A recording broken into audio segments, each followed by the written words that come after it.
Hi, welcome to Elizabeth Reads. We are reading A Place Called Perfect. We are presently on chapter 4, which is called First Sons of Perfect. The Archers had given Violet's dad the day off to settle in, so the family decided to head into the town and have a look around.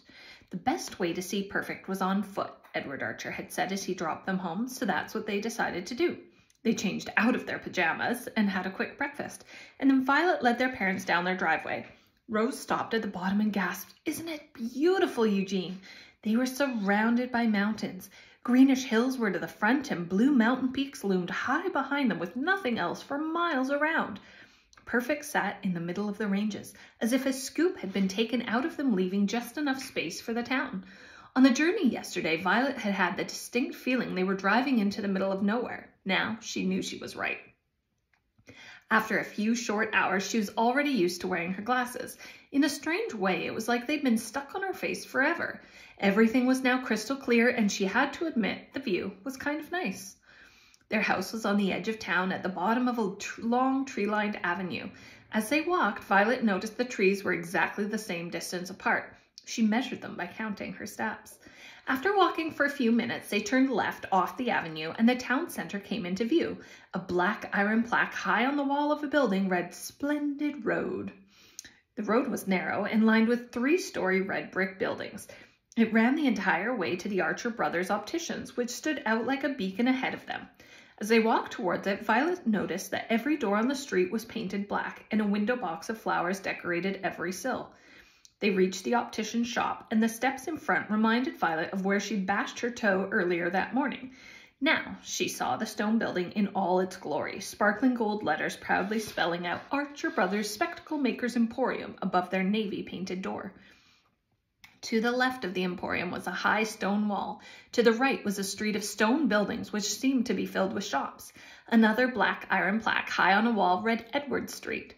"Isn't it beautiful, Violet?" Her father smiled. "I love these old walled towns, lots of history." Violet held her silence. History was her least favorite subject in school. The family continued on to Edward Street. They walked past the Hatchett family butchers 3 doors down from the opticians and received a big hello from a man in a white hat with a red striped apron and gold-rimmed specs.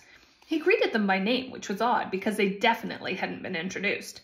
"It's a small town, Rose, something we'll have to get used to," her father said when her mother questioned the friendliness of the locals. "Oh, I think I'm used to it already, Eugene. This place feels like home. It's what we've been searching for. I'm so glad you brought us here." "What?" Violet's mother hadn't liked the thought of moving. She'd said loads of times she was only doing it for the good of the family. She'd changed her mind quickly.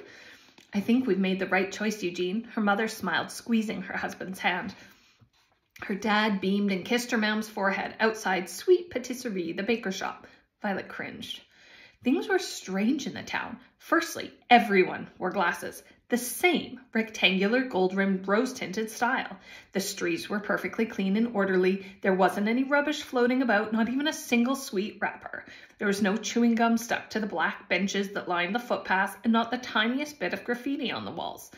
The people were all skinny, and though they weren't really alike, there was something similar about each person they passed. It was like a gloss or a shine. Somehow everyone glowed. "They're healthy, Violet," her father said when she brought it up. "The Archers told me this is rated the healthiest town in the world."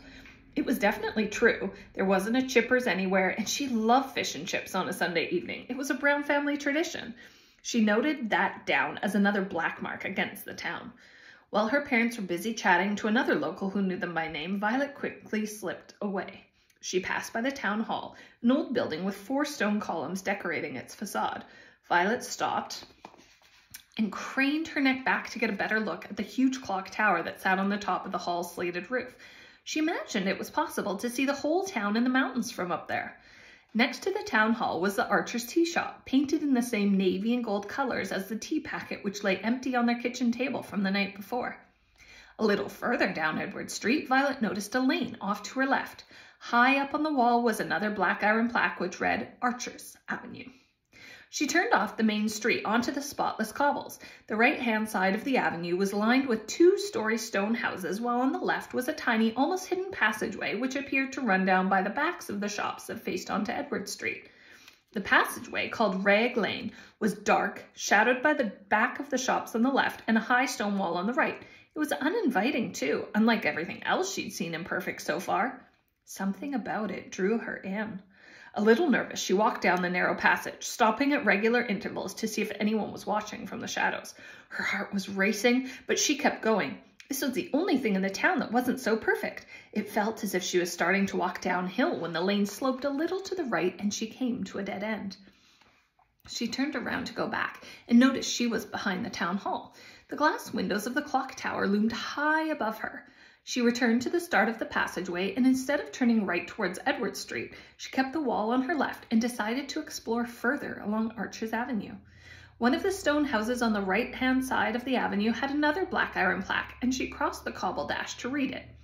The original home place of Messrs. George and Edward Archer, first sons of Perfect. There's something else scratched in above the lettering. It was very faint, but she could just make out the words, "and William," roughly scrawled into the sign. It must be the same Archers, but she hadn't heard of William. She peered through the window beside her, curious to get a look at where the Archers were born. As her nose brushed the glass, a face zoomed forward from the darkness inside. An old woman stared out at her. Her skin hung so close to her skull that her blue eyes seemed to jump from her face. Her white hair wasn't exactly messy, but it wasn't tidy either, like she hated brushing hers too. Her grimace was gapped with missing teeth, and there was something else about her, something Violet couldn't put her finger on. Shocked, Violet turned and raced back up towards Edward Street. In her haste, she tripped over a loose shoelace, knocking off her glasses. As she fell onto her knees to search the cobblestones, laughter echoed around her. It was the same haunting laughter she'd heard in the driveway the night before. Finding the frames, she frantically shoved them onto her nose and sprinted back onto the main street. She spotted her parents outside the Archer's tea shop. "Oh, there you are, Violet," her mother smiled. "Will we have a pot?" Violet nodded, catching her breath. Her mother pushed open the door of the tea shop, and a bell chimed in the corner of the store. The wall behind the counter was lined with wooden shelves, all filled with navy and gold packets of tea that bore the Archer's portrait.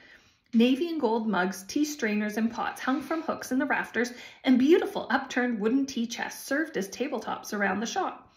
"Take a seat by the window," her mother said as she headed for the counter.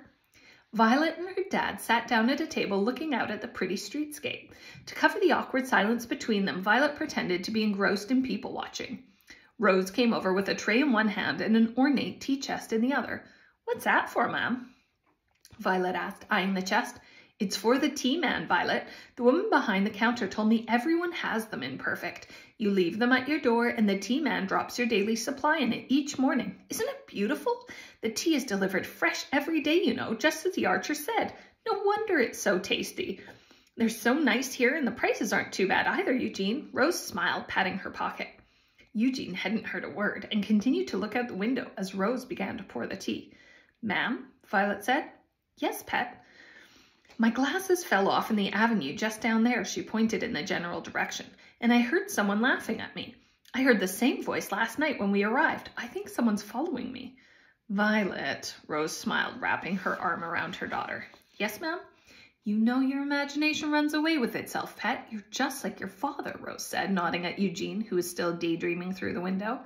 "But, ma'am, I really did hear someone. What if it was a ghost or a monster or something? I don't think I like this town." Rose laughed. "You're always jumping to the craziest conclusions. You'll be fine, Violet. What could go wrong in a beautiful place like this?" She kissed Violet's forehead and rubbed a hand through her hair. "Now, have some tea, pet." Violet did as she was told, trying to shake the voice from her head. Why didn't her ma'am ever listen to her? What if it really was a ghost or something? She stared out of the window at the picture-perfect people walking by and took a sip from her cup. Vanilla heaven floated over her tongue and she forgot all her worries. Maybe tea was the answer to everything. Thank you for reading with me. Make sure to subscribe and then you'll know when Chapter 5 comes out. Bye-bye.